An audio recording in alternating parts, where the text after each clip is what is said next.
Vineeth Sreenivasan, Shaan Rahman, Jomon T John ഈ കൂട്ടുകെട്ട് വീണ്ടും ഒന്നിക്കുന്ന സിനിമയാണ് തിര. തിരയല്ല, കരം. ദൈവത്തിന്റെ കരം. നോബൽ ബാബു തോമസിന്റെ തിരക്കഥയിൽ വിനീത് ശ്രീനിവാസൻ സംവിധാനം ചെയ്യുന്ന സിനിമയാണ് കരം.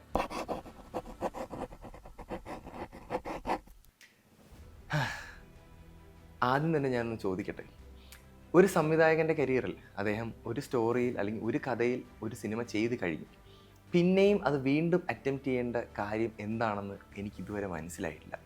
തിര എന്ന ഒരു സിനിമ അവിടെ കൃത്യമായിട്ട് കിടപ്പുണ്ട്. അപ്പം വീണ്ടും അതേ സ്റ്റോറി ലൈനിൽ വീണ്ടും ഒരു സ്റ്റോറി റിപ്പീറ്റ് ചെയ്തത് എന്തിനാണെന്ന് എനിക്ക് മനസ്സിലായില്ല. അത് മനസ്സിലാവുന്നവർ ആരെങ്കിലും ഉണ്ടെങ്കിൽ പ്ലീസ് പറഞ്ഞു തരിക. സിനിമ അങ്ങനെ ഭീകരമായിട്ട് നമുക്ക് എടുത്തു പറയത്തക്കതായിട്ടുള്ള സാധനങ്ങളൊന്നും കാഴ്ചവെക്കുന്നില്ല.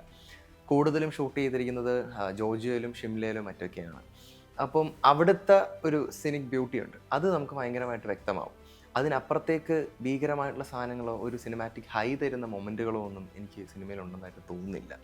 സിനിമയിൽ ഏറ്റവും എടുത്തു പറയേണ്ടത് ജോമോൻ ടി ജോണിൻ്റെ സിനിമാറ്റോഗ്രഫി തന്നെയാണ്. As always Jomon T John ആണ് വ്യക്തമായിട്ടും കൃത്യമായിട്ടും അദ്ദേഹത്തിൻ്റെ ജോബ് നല്ല വെടിപ്പായിട്ട് ചെയ്തിട്ടുണ്ട്. സിനിമാറ്റോഗ്രഫി ഈ സിനിമയിൽ ഏറ്റവും എടുത്തു പറയേണ്ട ഒരു പോയിന്റ് തന്നെയാണ്. സിനിമയിലെ കുറേ സീനുകളെ കുറച്ചെങ്കിലും അപ്ലിഫ്റ്റ് ചെയ്തിട്ടുണ്ടെങ്കിൽ അത് ജോമോൻ ടി ജോണിൻ്റെ കഴിവ് മാത്രമാണെന്നാണ് എനിക്ക് തോന്നിയിട്ടുള്ളത്. സിനിമയുടെ കഥ രചിച്ചിരിക്കുന്നത് നോബൽ ബാബു തോമസ് ആണ്.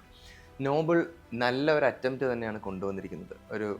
ഒരു ഫെമിലിയർ ഫേസ് ആവാത്തതിൻ്റേതായിട്ടുള്ള ചെറിയ പ്രശ്നങ്ങൾ ഉണ്ട്. നമുക്ക് ചില സീനുകളിലെല്ലാം അദ്ദേഹം അഭിനയിക്കുവാണെന്ന് നമുക്ക് മനസ്സിലാവും. അതുപോലെയാണ് ചില സീനുകളിലൊക്കെ ചെയ്തിരിക്കുന്നത്. അതെനിക്ക് തോന്നുന്നു പ്രേക്ഷകർക്ക് അത്രത്തോളം ആ ഫേസ് ഫെമിലിയർ ആവാത്തതിൻ്റെ ഒരു പ്രശ്നമായിരിക്കാം. എന്നിരുന്നാലും അദ്ദേഹത്തിന് നല്ല പൊട്ടൻഷ്യൽ ഉണ്ടെന്ന് ഞാൻ വിശ്വസിക്കുന്നുണ്ട്. മുൻപോട്ട് ഇതിലും ബെറ്റർ ആയിട്ടുള്ള സിനിമകൾ അദ്ദേഹത്തിന് ചെയ്യാനായിട്ട് സാധിക്കുമെന്നും ഞാൻ വിശ്വസിക്കുന്നുണ്ട്. സിനിമയിൽ ആവശ്യമില്ലാത്ത കുറച്ച് കോമഡികളൊക്കെ ഉണ്ട്. കുറച്ച് പാരസെറ്റമോളും അങ്ങനെയൊക്കെ പറഞ്ഞ കുറച്ച് കോമഡികളൊക്കെ ഉണ്ട്. അതൊക്കെ ഒരു സീരിയസ് സിറ്റുവേഷനിൽ എത്രത്തോളം ചേരുന്നു എന്ന് എനിക്ക് അറിയില്ല. ചിലപ്പം എല്ലാവർക്കും ഒരേ അഭിപ്രായം ആവണം എന്നില്ല. ചിലപ്പോൾ ചിലർക്ക് അത് ഭയങ്കരമായിട്ട് റിലേറ്റ് ചെയ്യാൻ പറ്റിയിട്ടുണ്ടായിരിക്കും. എനിക്ക് സിറ്റുവേഷനിൽ അത്രത്തോളം റിലേറ്റ് ചെയ്യുക അല്ലെങ്കിൽ ആ ഫ്ലോയിൽ പോകുന്നൊരു കോമഡി ആയിട്ടൊന്നും എനിക്ക് തോന്നിയിട്ടില്ല. അത് കാണുന്നവർ കണ്ടു മനസ്സിലാക്കുക. പിന്നെ എടുത്തു പറയേണ്ടത് സിനിമയിൽ സന എന്ന കഥാപാത്രത്തെ അവതരിപ്പിച്ചിട്ടുള്ള ഓഡ്രെ മെറിയുമാണ്. പുള്ളിക്കാരി ആ കഥാപാത്രത്തെ നല്ല രീതിയിൽ അവതരിപ്പിക്കാനായിട്ട് ശ്രമിച്ചിട്ടുണ്ട്. അത് കൃത്യമായിട്ട് വ്യക്തമാണ്.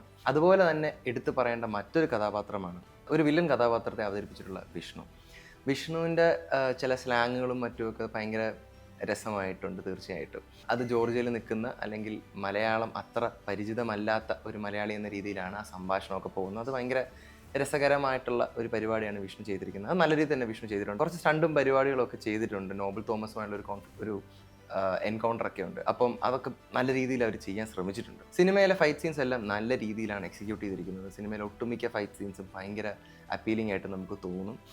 നോബൽ തോമസും അതിനുവേണ്ടി വലിയൊരു എഫേർട്ട് എടുത്തതായിട്ട് നമുക്ക് തീർച്ചയായിട്ടും മനസ്സിലാവും.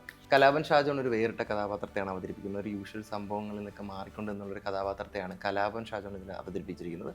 ഇതിനകത്ത് നോബലും വൈഫും അല്ലെങ്കിൽ നോബലിൻ്റെ ഫാമിലിയും കൂടെ ലെനാർക്കോയിലേക്ക് സഞ്ചരിക്കുന്ന സമയത്ത് അവിടുത്തെ ഒരു ടൂറിസ്റ്റ് ഗൈഡ് എന്നുള്ള രീതിയിൽ അല്ലെങ്കിൽ അവിടുത്തെ ഒരു ഹെൽപ്പിംഗ് ഹാൻഡ് എന്നുള്ള രീതിയിലാണ് ഷാജോൻ്റെ കഥാപാത്രത്തെ അവതരിപ്പിച്ചിരിക്കുന്നത്. പക്ഷേ സിനിമയുടെ എൻഡിലേക്കൊക്കെ എത്തുമ്പോഴത്തേന് അത് കുറച്ചും കൂടി സ്ട്രോങ് ആയിട്ടൊരു ക്യാരക്ടറായിട്ടൊക്കെ ഇവോൾവ് ആവുന്നുണ്ട്. അപ്പം ഷാജോൻ ചേട്ടനെ കുറച്ചുകൂടി ലിഫ്റ്റ് ചെയ്യുന്ന രീതിയിലുള്ള ചില രംഗങ്ങളൊക്കെ ഉണ്ട്. അതൊക്കെ നല്ല ഭംഗിയായിട്ട് ചെയ്തിട്ടുണ്ട്.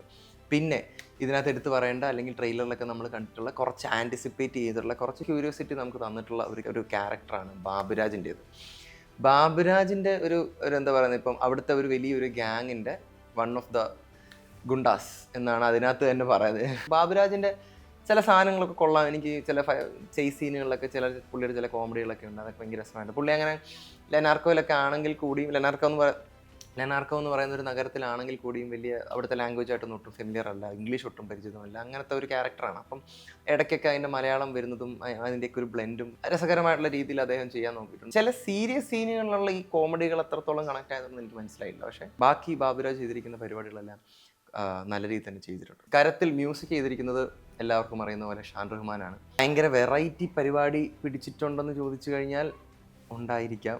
എനിക്കങ്ങനെ ഭയങ്കര ഒരു ഓഫ് ബീറ്റ് ആയിട്ടൊന്നും തോന്നിയില്ല. ചില സീനുകളിലൊക്കെ എനിക്ക് തോന്നുന്നു അതിന് വേണ്ടുന്ന സാധനമല്ല കൊടുത്തിട്ടുണ്ടെന്നൊക്കെ എനിക്ക് പേഴ്സണലി തോന്നി. ചിലപ്പോൾ ബാക്കിയുള്ളവർക്ക് അത് വേറെ രീതിയിൽ ഇഷ്ടപ്പെട്ടെന്നിരിക്കാം. പിന്നെ മ്യൂസിക്കിൻ്റെ കാര്യത്തിൽ എനിക്ക് ഏറ്റവും എടുത്തു പറയേണ്ട ഒരു സംഭവം തോന്നുന്നു, ഈ ചേർച്ചയില്ലാം എനിക്ക് തോന്നിയ ഒരു ഭാഗം എന്ന് പറയുന്നത്, ഈ സംഭവം നടക്കുന്നതെല്ലാം ഔട്ട് ഓഫ് ഇന്ത്യ ആണ്, ജോർജിയ എന്ന് പറയുന്ന രാജ്യത്താണ്. അപ്പം അവിടെ ഈ മ്യൂസിക്കിൻ്റെ ഇടയിൽ കേരളത്തിൻ്റെ ഒരു ബ്ലെൻഡ് കൊണ്ടുവരാനായിട്ട് കുറച്ച് പരിപാടികളൊക്കെ ശ്രമിച്ചിട്ടുണ്ട്. അപ്പോൾ അത് എത്രത്തോളം സിങ്കായെന്ന് എനിക്ക് അറിയില്ല.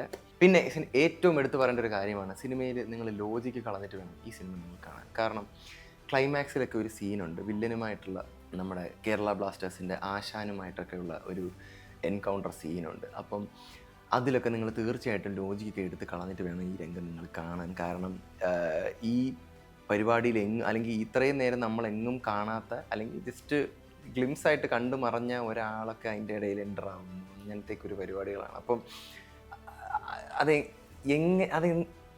എനിക്കറിയില്ല, അതെങ്ങനെ അത് പ്രേക്ഷകർ കൺവിൻസ് ആവും എന്നുള്ള കാര്യം എനിക്കറിയില്ല. അത് കണ്ട് മനസ്സിലാക്കുക. അതുപോലെ തന്നെ ഒരു സംഭവമുണ്ട്, ഈ നോബൽ തോമസിൻ്റെ ക്യാരക്ടർ ഒരു എക്സ് ആർമി ഒഫീഷ്യലാണ്. മുമ്പത്തെ ഒരു മിലിറ്റൻ്റ് ഓപ്പറേഷൻ്റെ ഭാഗമായിട്ട് ഒരു വലിയൊരു ടെററിസ്റ്റുമായിട്ടൊക്കെ എൻകൗണ്ടർ നടത്തേണ്ടി വന്നിട്ടുണ്ട്. അപ്പം ആ ടെററിസ്റ്റിൻ്റെ പേരൊക്കെ ഇടയ്ക്ക് വീണ്ടും കൊണ്ടുവരുന്നുണ്ട്. അപ്പം നമ്മൾ വിചാരിക്കും ഓക്കെ അതുമായിട്ട് എന്തോ റിലേറ്റഡ് ആണെന്ന്. പക്ഷേ അതൊക്കെ എന്തിനാ അവിടെ കൊണ്ടുവന്നതെന്ന് പോലും എനിക്ക് മനസ്സിലായിട്ടില്ല. അപ്പം ഞാൻ പറഞ്ഞല്ലോ, ബാക്കി എല്ലാവർക്കും ചിലപ്പോൾ ഈ ഒപ്പീനിയനുകളാവണമെന്നില്ല, പലർക്കും പല ഒപ്പീനിയനുകളായിരിക്കും. സിനിമയിൽ കുറേ സംഭവങ്ങളെല്ലാം പ്രിഡിക്റ്റബിൾ ആണ്. നമ്മൾ ലാസ്റ്റിലേക്ക് സീനുകളിൽ എന്താണ് വരാൻ പോകുന്നതൊക്കെ നമുക്ക് കൃത്യമായിട്ട് മനസ്സിലാവും. കുറേ പ്രിഡിക്റ്റബിൾ ആയിട്ടുള്ള സാധനങ്ങളാണ്. എന്താ പറയുക, അതിനകത്തൊരു ഒരു ഒരു ഒരു ട്വിസ്റ്റ് ആൻഡ് ടേണോ ഭയങ്കര പിവറ്റലായിട്ടുള്ള ഒരു ടേണൊന്നും നമുക്ക് അവിടെ തോന്നുന്നില്ല. എല്ലാം ലൈക്ക് ഓക്കെ യൂഷ്വലി നടക്കുന്ന സംഭവമാണ്, അത് വീണ്ടും റെപ്ലിക്കേറ്റ് ചെയ്ത പോലെ തന്നെയാണ് എനിക്ക് തോന്നിയത്. പ്രേക്ഷകർ ഏറെ നാളായി കാത്തിരുന്ന ഒരു സിനിമ കൂടിയായിരുന്നു കരം. കാരണം വിനീത് ശ്രീനിവാസൻ്റെ ഫിലിമോഗ്രഫിയിൽ ഒരു ഓഫ് ബീറ്റ് പടം എന്നുള്ള രീതിയിലൊക്കെ ആയിരുന്നു കരത്തിനെ എല്ലാവരും നോക്കിക്കണ്ടിരുന്നത്.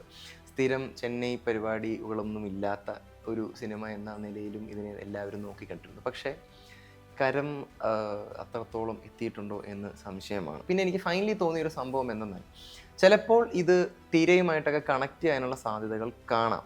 അതിനെപ്പറ്റിയുള്ള പോസ്റ്റ് ക്രെഡിറ്റ് സീനുകളോ അങ്ങനെയൊന്നുമില്ല. പക്ഷേ ചിലപ്പോൾ തിരയുമായിട്ടൊക്കെ കണക്ട് ചെയ്ത് വേറൊരു യൂണിവേഴ്സൊക്കെ ക്രിയേറ്റ് ചെയ്യാനുള്ള ഒരു ശ്രമം ആയിരിക്കാം ചിലപ്പം, അതേ പ്ലോട്ടിലുള്ള വേറൊരു സ്റ്റോറി.